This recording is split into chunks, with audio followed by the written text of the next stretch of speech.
सवाल मेरा ये था कि ये गैर तशरीह नबी आने का जो जिक्र आप लोगों के पास होता रहता है, तशरीह नबी नहीं आ सकता, इसकी कौन सी कुरान की आयत है वो ज़रा आप बताएं।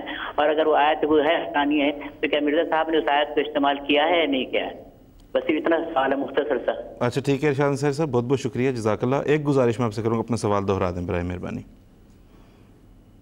जी दोहरा दीजिए प्लीज़ अपना सवाल।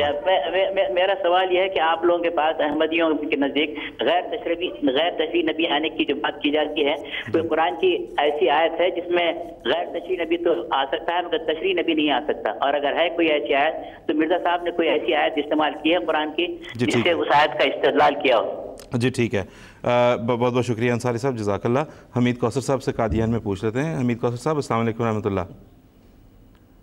सवाल का जवाब बारहा इस प्रोग्राम में दिया जा चुका है जी।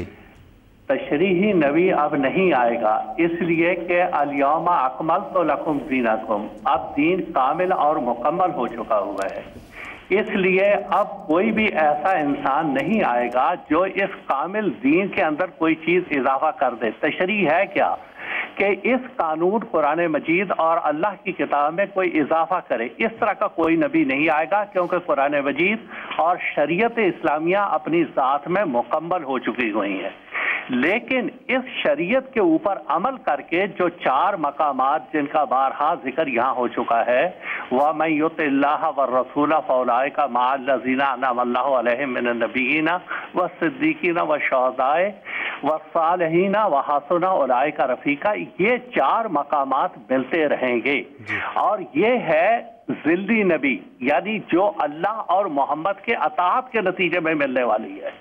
आजादाना नबूवत का सिलसिला अब खत्म है, वो अब कोई नहीं आ सकेगा, लेकिन यही आ सकेगा जिसपे अल्लाह और मोहम्मद रसूलुल्लाह सल्लल्लाहु अलैहि वसल्लम की अताअत की मोहर लगी होगी। और यही माने खातमन नबीयीन के हैं कि ऐसा नबी जिस पर रसूल करीम सल्लल्लाहु अलैहि वसल्लम की मोहर लगी हुई होगी। जिसके ऊपर ये मोहर नहीं होगी वो आइंदा नबी नहीं हो सकेगा।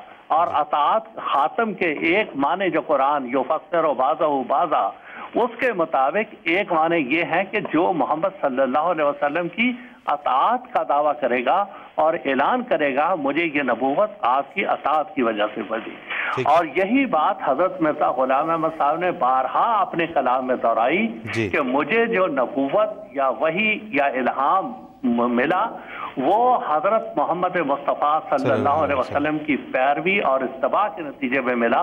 अगर पहाड़ों जितने भी मेरे आमाल होते और मैं कोई आज़ादाना तौर पे कोई नबूवत हासिल करना चाहता, वो मुझको नहीं मिल सकती थी।